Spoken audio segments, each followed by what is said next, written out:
Hello everyone and welcome back to ZooCrafting! I am Zookeeper Seri and we are here inside of our absolutely gorgeous temperate bird aviary. Look at this place, look at all of the leaves. I just want to run around in the leaves and grab them and roll around in them. They're so pretty.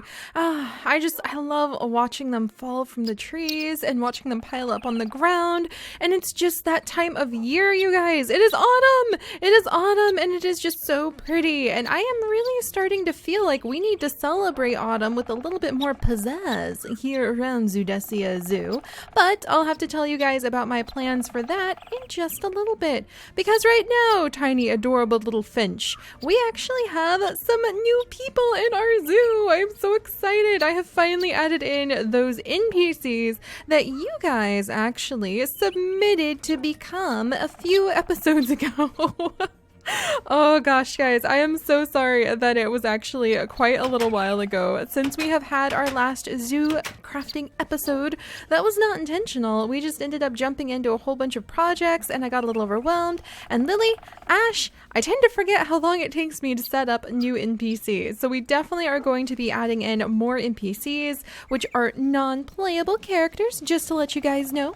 It kind of lets me put in some amazing characters to wander around and bring life to our zoo, and I love picking from the ones that you guys provide. Our patrons actually get to add a new one almost every month depending on what tier they are, so we're going to be seeing a lot of people and a lot of guests and even a lot of animals roaming around our zoo very soon because of them. But don't worry guys, if you don't know what's going on, we do occasionally have some special job openings here in the zoo where you guys get to leave a comment and then I use a random generator to decide which one of the comments is going to become a member of Zoodesia Zoo. And I'm very excited about that. So before I introduce you to our 3, or should I say 4, wonderful new residents here in Zoodesia, I just wanted to remind you guys we will be having more of those opportunities where anyone can try to become a member of Zoodesia as a non-playable character added into our world, kind of like the people inside of, like, you know, Ethan. Ethan is one of our oldest NPCs actually. He's from the old world and he's awesome and I cannot wait to work more with him. It's going to be awesome. And there's a whole bunch more I need to add in from the old world still too. But before I get distracted on that, just remember there will be plenty of free opportunities so that you guys will be able to jump on in and just throw your hat into the ring and possibly start wandering around the zoo. And if you did not get picked, remember I use a random generator to make it as absolutely fair as possible. So it's not that I am like ignoring you. The random generator throws the whims of the selection to math, and that is good. That's about as fair as I can possibly think to make this. So if you didn't get it this round, don't despair. There will be future opportunities to be added into the zoo, especially because very soon here, my beloved Lily, my beloved Ash, my beloved zoo, we are going to begin live streaming in the zoo, hopefully even on a weekly basis. So I'm pretty excited about that. Keep your eyes out about it, guys. A few of you have been listening to me ramble here in ZooCrafting, and you know that I am missing ZooCrafting so much. After almost a year away, I am ready to return. I am ready to pour my heart and soul back into the home of my heart, which is ZooCrafting. I have recovered so much from burnout. I have recovered so much from really feeling like I had to let the whims of people in the comments determine what I loved about my home away from home, this world. And that's not the right way to live, guys. And finally, especially with a lot of the help of the people in our amazing Patreon community in the Discord and hours of talking with them that have helped me sort out this gigantic mess of awesome feelings. Oh, hi Ash. Oh, he's just snuggling up against me. I think that we're getting back to a place where no promises, but I think it would be really good for me, like in my heart. Ash, you're so cute. Look at him snuggle me as I make this deep, heartfelt speech. But I think it would be good for me in my heart to possibly even come back to the zoo for a day, like every single day, for a little while. Maybe not for forever, maybe not for a super long time, but maybe at least for a month. It would be wonderful to come back to the zoo every day and remember what it is about this place that we love that I have put 4 years of my life into. So just expect that. And I'm not sure. I'm thinking, Lily, I'm thinking that it might be in November. We'll have to see. That's a really big job. That's a really big amount of work. It is so much harder to come back here every single day in some regards. And in other regards, Lily, I just want to tackle you every day and embrace the joy of the zoo. So yeah, just keep an eye out for that, guys. Also, where did I get this twig? I think one of the little birds dropped it on me while I was in there. That's adorable. But yeah, just thank you. So, all right, my usual rambling speech aside, let's go ahead and I am going to introduce you guys to the new members of Zoodesia Zoo. I am so excited.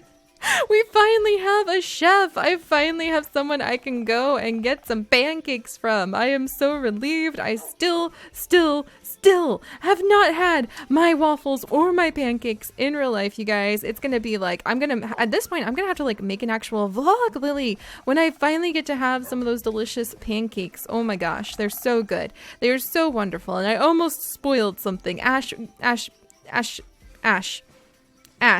All right, well, Ash is going over and swimming through the ground to greet a new friend. We not only have a new chef, my friends, but we also have a new dog treat provider. So just to refresh your minds, if you don't remember, the applications that were open for the jobs in Zoodesia last time included being the maple syrup chef and being a dog trainer from the Three Paws Doggy Bakery and Daycare, offering some food for our fine canine companions right here in the zoo so that I do not have to go and set up little traps in the forest to catch small woodland creatures anymore, or we don't have to go and run all the way over to the doggy bakery in order to get food.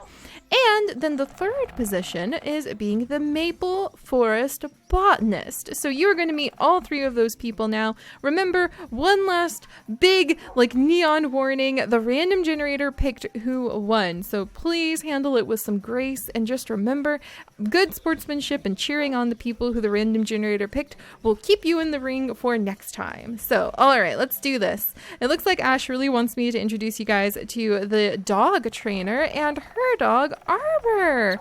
So this is dog trainer Chantel, and she is the one who won the random generator. She is a rainbow lover who loves dogs and wanted to have a collie. It was an Australian cattle dog, actually, with her, and there are no Australian cattle dogs in Minecraft, so I hope Arbor the collie will actually help to kind of fill in that gap. He is a very good boy, an older boy. Look at him. He knows how to sit. He knows how to sit and stay, and he's wagging his tail because dog trainer Chantel actually happens to trade some delicious food. So what is she saying? Oh, hi, nice place, isn't this? And then Chef Athanas is saying, hey, hurry by and snag these hotcakes while they're fresh. So this is our chef. We'll introduce ourselves to her in just a second. She clearly wants our attention so that we'll buy her delicious pancakes. That sounds wonderful, doesn't it? Ash, Lily, go ahead and sit. I'm going to introduce myself to Arbor. How are you doing, Arbor? Curious Wolf, that's what he says. And then Chantel over here sells some of the delicious doggy treats that are available at the Three Paw Doggy Daycare and Bakery. The duck, sweet potato, and cranberry, forest river trout, venison, apple, and spinach, pumpkin, turkey, and peaches. Those all sound amazing, and it's some of that high-quality gourmet food that is available for our puppies over at the daycare. Now, Chantel is actually kind of like a mobile salesperson for them because she happens to have too much of the food with her. So if you are in a pinch and you just need a little bit of a snack for your puppies, she has the options. I wonder if we have enough for the pumpkin, turkey, and peaches, because that sounds absolutely delicious for my puppers right now. So let me see. Do I have any money? I do, but they're actually in emerald coins. Oh, and I got the Zookeeper experience points looking right again. They still don't look 100% right, but I fixed it so they don't look like broken orbs anymore. So I do have money, but it's in emerald denominations, so I need to go over to the dodo, actually. In fact, I'm going to need to use my money. So, all right, I'll be right back, Chantel. Come along, Ash. Come along, Lily. All right, we need to go down to our dodo ATM. In our zoo, in case you don't know, dodos happen to do a lot of math. It has to do with a very long story, and our dodo zookeeper, or our dodo member of the family, who once was a chicken, Martha. It's a long story. This is why I really... Oh, thank you, Summer. I'm scooping your red wolf poop, as usual, it seems. At least it really helped to grow this grass quite lovely. Oh my goodness. And there's the Prince of Peafowl again. Okay, good. So he's hanging out over with our Elvish gardener. Yeah, guys, there's a lot going on at our zoo, and I really need to catch some of you up on it. So believe it or not, behind the scenes, we are actually working on a wiki that will hopefully explain a lot of the characters, the places, the drama, the adventures we've been on, and make it easier for you to step right into our beautiful world. But I'll have to leave the explanation for why we have dodos who have actually gotten a little bit short, so I need to change our dodo ATM stand for sure. But the story behind why we have dodos doing math and handling cash is a little bit of a long one. But let me just reassure you guys, they're excellent at their job and they are never going to slip any of that money away into their own little beaks. So let's go ahead and change some of our emerald coins into wooden coins just so I have the funds to be able to work around the zoo. Thank you very much. One of Martha's many children. Trained in math far better than I ever could be. And let's go back to Chantel. Hello, random zookeeper. Hello, other random zookeeper. Some of the zookeepers don't have names. They will be assigned names and they will be given tasks in the future, but some are just kind of like fillers, to be completely honest. All right, Lily, you're getting really hungry, so let's come over to Chantel and let's get some of that pumpkin, turkey, and peach dog food. And boom, Ash, there's some food. Lily, you're getting really hungry. There's some food. Oh my gosh, my puppies are still hungry, so let's go ahead and get a little bit more. Pumpkin, turkey, peaches. I think you guys are gonna love it. There you go. Fill right on up. Lily girl, are you laying down on the bench? You're such a silly girl. All right, there. So wonderful. I'll grab a little bit more, just enough to use up that stack of cash that I had. And now we've got some delicious gourmet dog food for my puppies, as long as I happen to have money on me. And if I run out of money, I can always go and raid my traps, my forest traps for like rabbit and chicken and things like that. And then Chantel also happens to sell pumpkin yogurt melody, which you can actually feed to dogs, but you could also eat yourself. And that actually does sound pretty delicious if you ask me. She's got dog biscuits in case you happen to run across a stray copious dog that needs a new home. Also, she just has some nice decorative bones that the dogs can chew on if they need a toy. And throw bones if you happen to have misplaced your throw bone and would like to play with your wonderful canine companions. And then finally, she does have a few other things that she will trade to you. She will actually give you a rare diamond coin, which takes a diamond coin is 2 emerald coins, and 1 emerald coin is 64.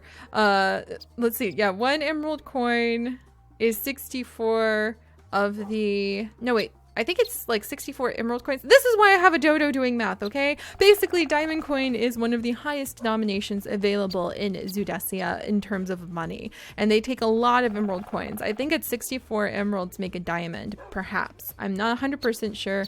Pretty sure. So yeah, that's really a ton of money. That's like handing somebody a couple $100s. But what on earth could she possibly want for that diamond coin?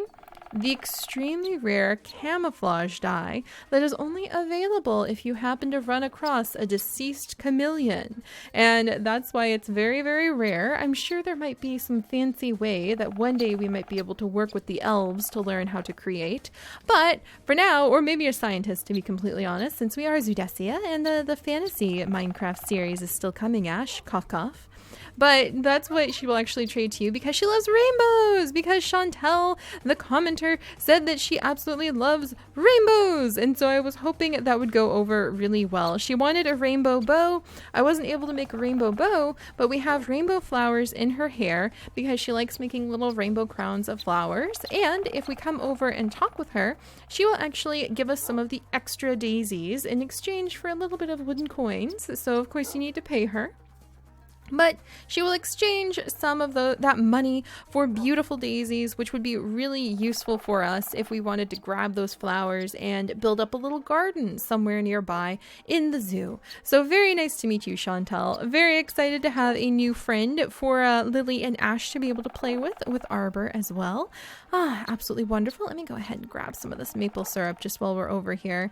All right, there's some fresh maple syrup over here on this tree too. And speaking of maple syrup, ooh, and there's more over here. Don't mind me, don't mind me. There we go. Bring my own maple syrup, basically. But speaking of maple syrup, let's go ahead and greet the Syrup Shack's brand new pancake and waffle expert chef. Dun dun dun!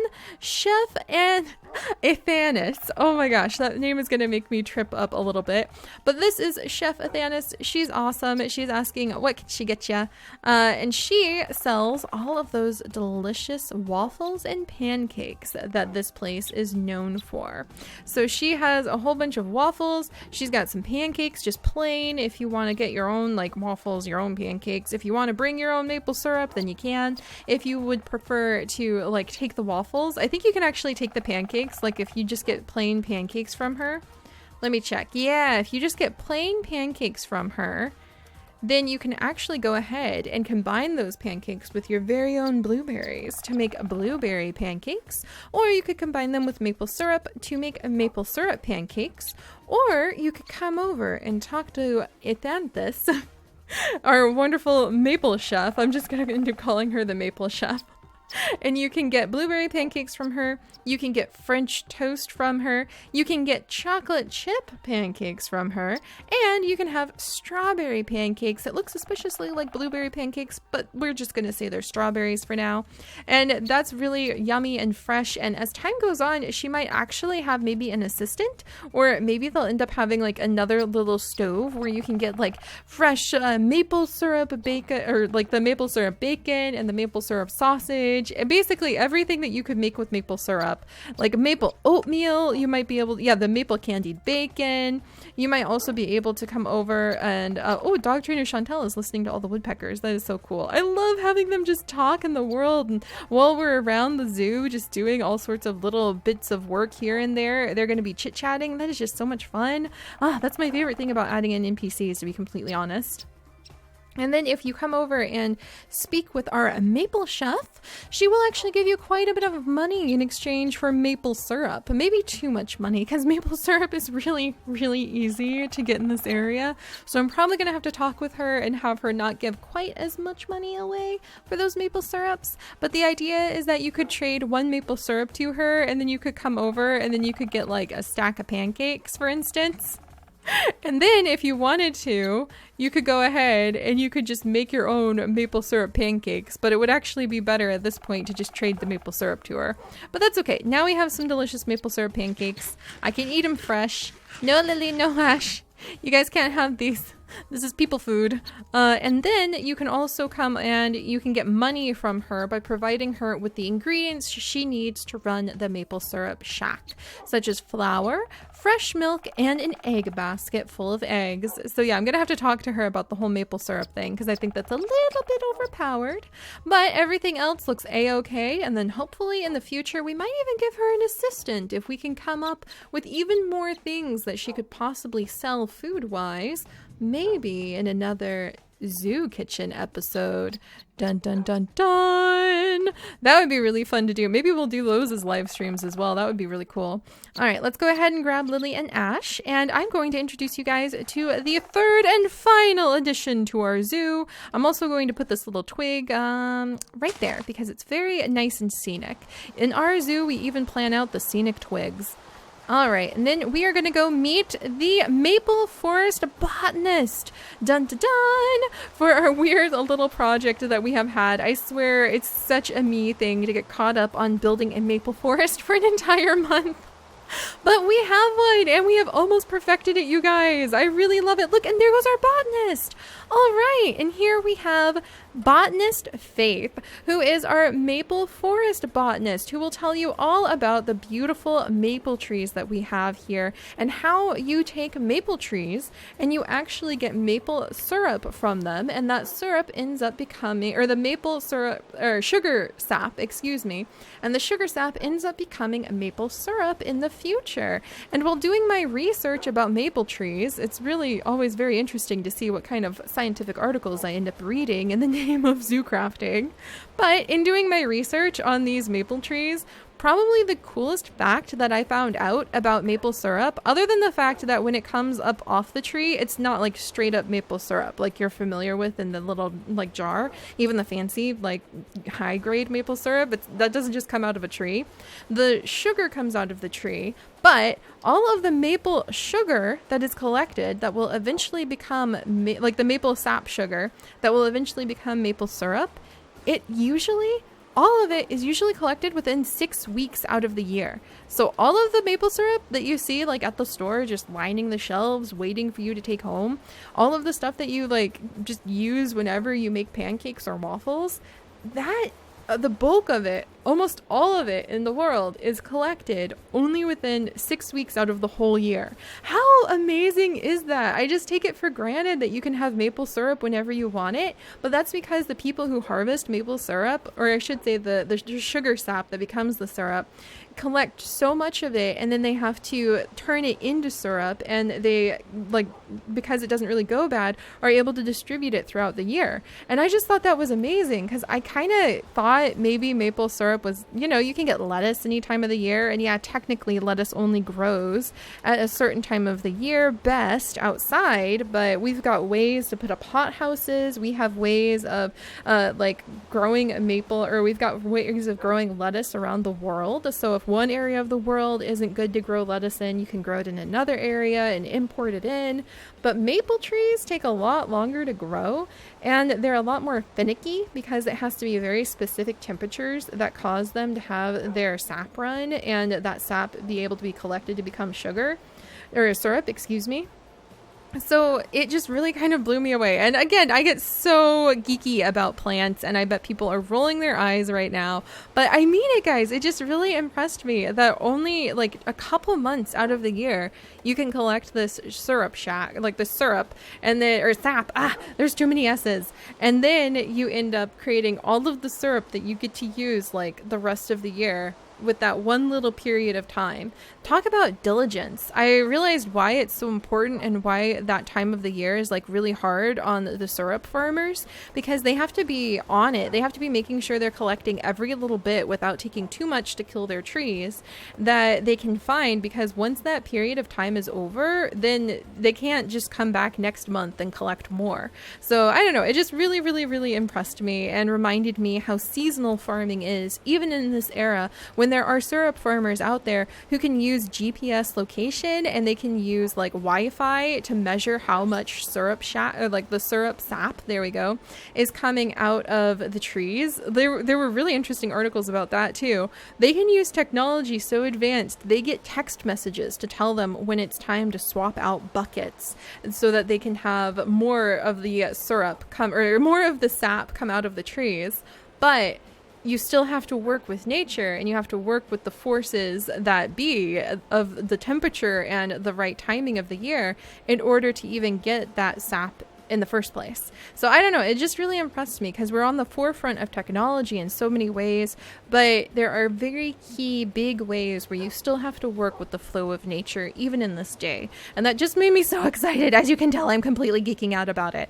All right, well, let me go ahead and introduce botanist Faith to you guys. She is in charge of this beautiful forest, and I hope that working with her we will actually be able to beautify it even further before we move on to our next projects. And oh my goodness, do I ever have some fun projects in mind. All right, botanist Faith. Ferns grow fairly well under maple trees, but they are fussy roots that oust a lot of other plants. And that's actually another thing I learned. So I was trying to figure out what grows under maple trees, and it turns out maple trees have very like soil shallow roots. So they tend to kind of push up other plants that try to grow around them. But ferns, and actually, believe it or not, daffodils will grow under maple trees fairly well, apparently. You know, I'm actually pretty handy with an axe. I've got some examples of my woodworking skills by the compost bin. Maple syrup doesn't just pour out of trees. It starts as maple sugar first. And good, okay, ferns, and then let's see. Yeah, my favorite maple treat? Maple bars, of course. Hello, seriously? Care to try your hand at harvesting fresh maple syrup? All right, and that is so much fun. So this is Faith. Eventually, she may even have some more maple facts. I will admit, even for my excitement, it's a little bit tricky to find really cool maple facts to make people go, ooh, ah. Usually people would prefer to go see the tigers at a zoo instead of like coo over the reproductive cycle of a maple tree. But we'll worry about that later. We do have a little syrup shack now that is actually under botanist Faith's purview. And so she is in charge of the syrup shack. And what we are going to do is we are going to come on in and we are going to help her fill it up with sugar. Syrup. Oh my gosh, there's way too many S's when it comes to maple sap, sugar, and the syrup. But what we're going to do is whenever we harvest up a bunch of this maple syrup, and the fact that there is so much is why I need to go have a little bit of a conversation, maybe just tell our lovely chef that she might want to just come over here and work with Faith on the syrup and have people who visit trade her other things instead, because 6 coins for this is way too easy. But we're going to try to fill up the syrup shack full of the syrup.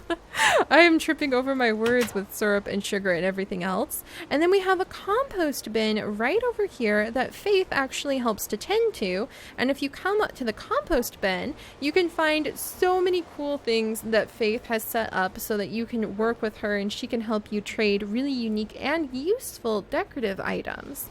And this may seem really weird to you guys, but I actually do need to be able to get my hands on piles of dead leaves sometimes, especially for places like this where I need to spread a whole bunch of dead leaves under the maple trees to represent how they drop their leaves seasonally. And then they use those leaves to create leaf litter that will actually kind of push down the growth of smaller plants around them so that hopefully they can be the ones to rule over the sunlight in this patch. The very subtle way that forests kind of try to influence the other plants in the area and conquer their little spot so that they can be the ones to get all of the sunlight. So I need to put lots of dead leaves down because, believe it or not, that's really important.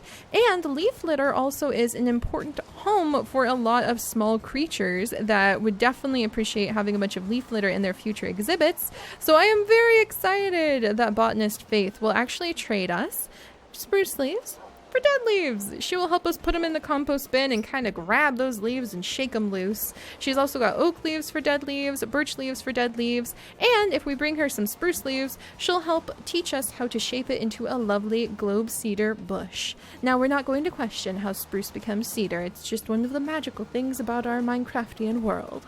And then if we bring her some of the extra maple saplings that we have, she will help us to trim off all of the leaves from the sapling so that we can actually have orange autumn leaves that we can work with, or maple leaves that we can work with as decorative pieces. So if we wanted to put those as bushes around the place so that they seem to be like color changing bushes instead of just like green bushes everywhere, then we could do that by having extra maple saplings. And if we happen to have, whoops, this needs to be flipped around. But if we have oak wood, then we can actually get different pieces of some of the really lovely wooden log benches that I like to put around our zoo. And Faith happens to be very handy with an axe because of her job as a botanist. So I need to flip it, but if we bring her oak wood, then she will help us to make those simple and elegant log benches so that we can put them around the zoo so that people have more places to sit down, which is very important when you have guests in the zoo. And then finally, we have the awesome fern powder, and she's going to teach us how to turn that fern powder using a little bit of composting magic into lovely ferns. So if we go out there and we gather up fern spores, and oh my gosh, you guys do not want to get my geeky plant self going when I talk about like the different reproductive cycles that ferns can go through, which include spores. Let's just say that was one of my favorite classes in college, and if that sounds weird, just try out like high level botany courses someday if you really love plants. It's quite exciting. Anyway, if we go out and we gather up some ferns and create fern powder so that we've got the fern spores, then she will actually teach us how to mix it together with the compost for ideal ingredients and ideal environment, and create large ferns, normal sized ferns, a whole bunch of them, or maidenhair spleenwort, or Zoodesia ferns, which would be really wonderful to decorate all around our zoo. So this is going to be like a one-stop shop for some of the more temperate forest-based ferns, which will really help to decorate our zoo. So I'm really excited about that.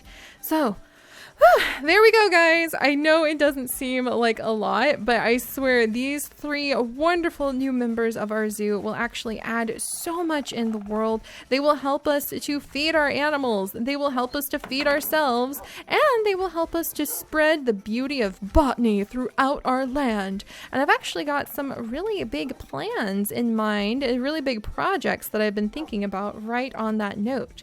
So next time when we come back, we are going to start wrapping up a few of the projects we've been dragging out for quite a while, and working on some new projects, including a very large animal project I've got in mind. So I'm really excited to share Zoodesia Zoo with you guys. Thank you so much for joining me, and remember guys, stay curious. Bye-bye!